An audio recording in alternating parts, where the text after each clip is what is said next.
Within you, whoever you may be, is the ability and the power to do whatever you need to do to be happy and successful.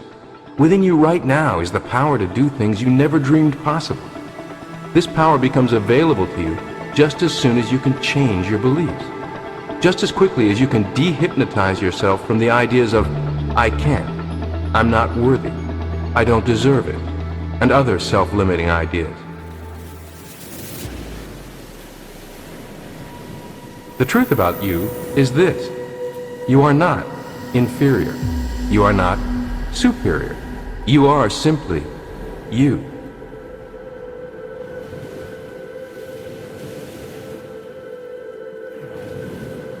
You, as a personality, are not in competition with any other personality, simply because there is not another person on the face of the earth like you or in your particular class.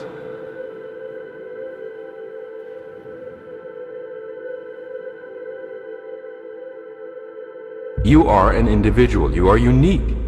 You are not like any other person and can never become like any other person.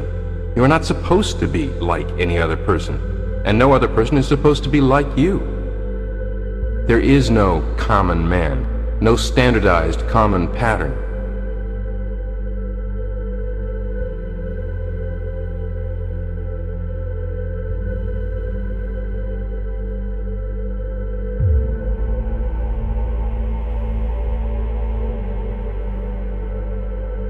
It is no exaggeration to say that all human beings are hypnotized to some extent, either by ideas they have uncritically accepted from others, or by ideas they have repeated to themselves or convinced themselves are true. These negative ideas have exactly the same effect on our behavior as the negative ideas implanted into the mind of a hypnotized subject by a professional hypnotist. We found that hypnotic subjects are able to do surprising things only when convinced that the hypnotist's words are true statements.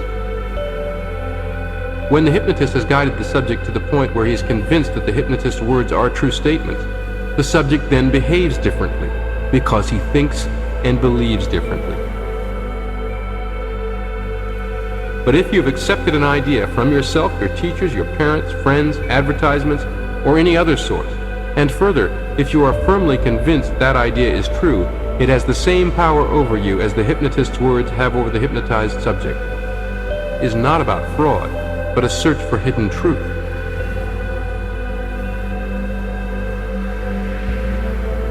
Every person on the face of the earth is inferior to some other persons or person.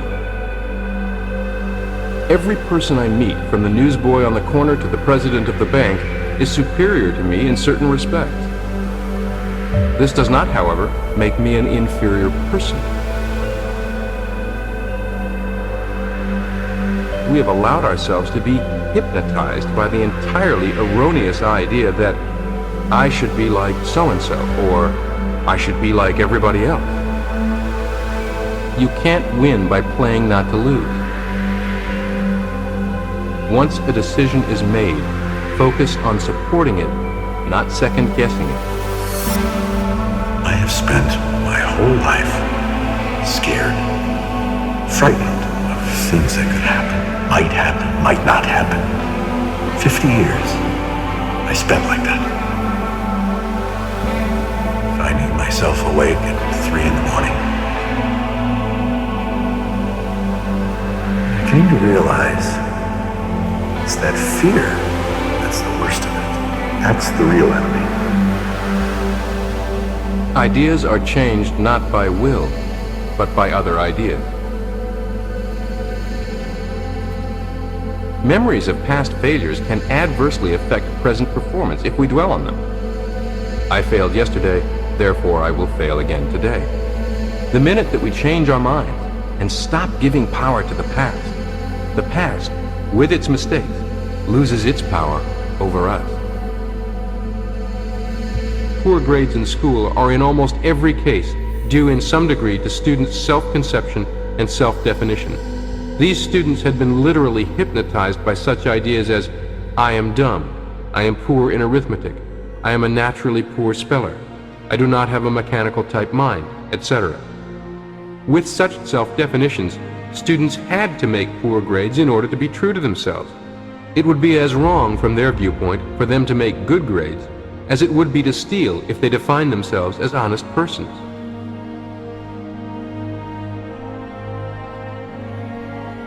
Remember that this hypnotic programming gains permanence by coming from an authoritative source, through repetition and through intensity. Deprogramming and reprogramming requires you to provide these very same factors.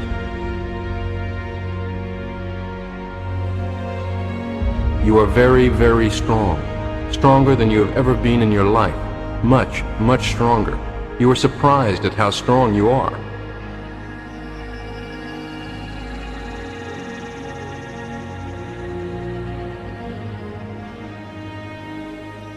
Stop measuring yourself against their standards.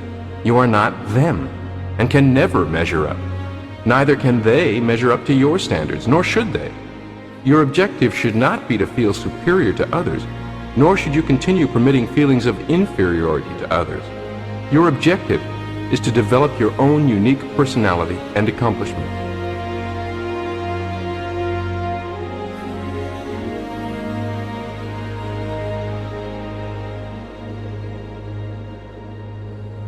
Examine and reevaluate your beliefs. Trace down the belief about yourself, about the world, or about other people that is behind your negative behavior. Does something always happen to cause you to miss out just when success seems within your grasp? Perhaps you secretly feel unworthy of success, or that you do not deserve it. Perhaps you believe that the world you live in is a hostile, unfriendly, dangerous place, or that you deserve punishment. These reasons are not reasons based on current rational thought at all. They're just beliefs, subject to change. Remember that both behavior and feeling spring from belief. Is there some task you would like to do, some channel in which you would like to express yourself, but you hang back feeling that, I can't? Ask yourself, why? Why do I believe that I can't? Then ask yourself, is this belief based on an actual fact, or on an assumption, or a false conclusion?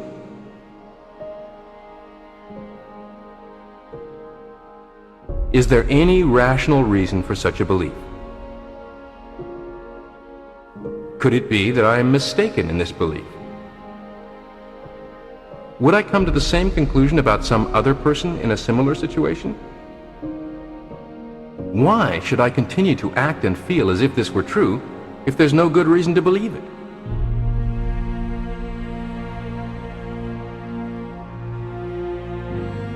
Don't just pass these questions by casually. Wrestle with them. Think hard on them. Get emotional about them. Can you see that you have cheated yourself and sold yourself short, not because of a fact, but only because of an irrational and erroneous belief? If so, try to arouse some indignation or even anger. Indignation and anger can sometimes act as liberators from false ideas.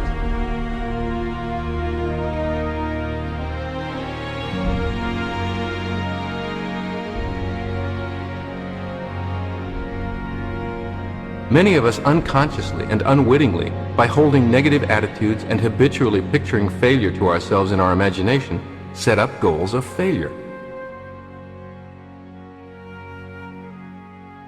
We use deliberate, rational, conscious thought to choose the target. Then we use the imagination to communicate the target to the self-image in a manner that it will be accepted and acted upon. All skill learning is accomplished by trial and error. By making a trial, missing the mark, consciously remembering the degree of error, and making correction on the next trial, until finally a hit or successful attempt is accomplished.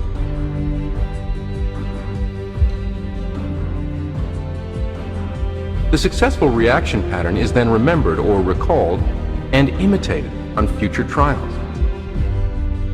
Thus, all servo mechanisms, by their very nature, contain memories of past errors, failures, painful and negative experiences. These negative experiences do not inhibit, but contribute to the learning process. As long as they are used properly as negative feedback data and are seen as deviations from the positive goal desired. It is equally important that the error be consciously forgotten and the successful attempt remembered and dwelt upon. Our errors, mistakes, failures, and sometimes even our humiliations were necessary steps in the learning process. However, they were meant to be a means to an end, not an end in themselves. When they have served their purpose, they should be forgotten.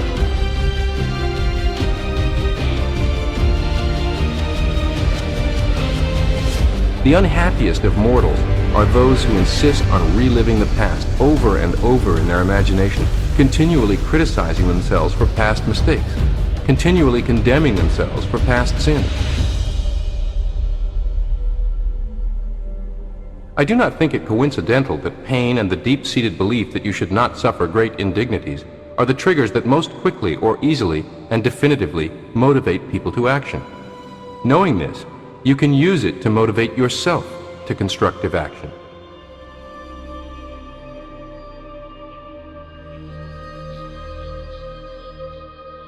It is the job of conscious, rational thought to decide what you want, select the goals you wish to achieve, and concentrate on these rather than on what you do not want. Decide what you want, not what you don't want. Determine that the thing can and shall be done, and then we shall find the way.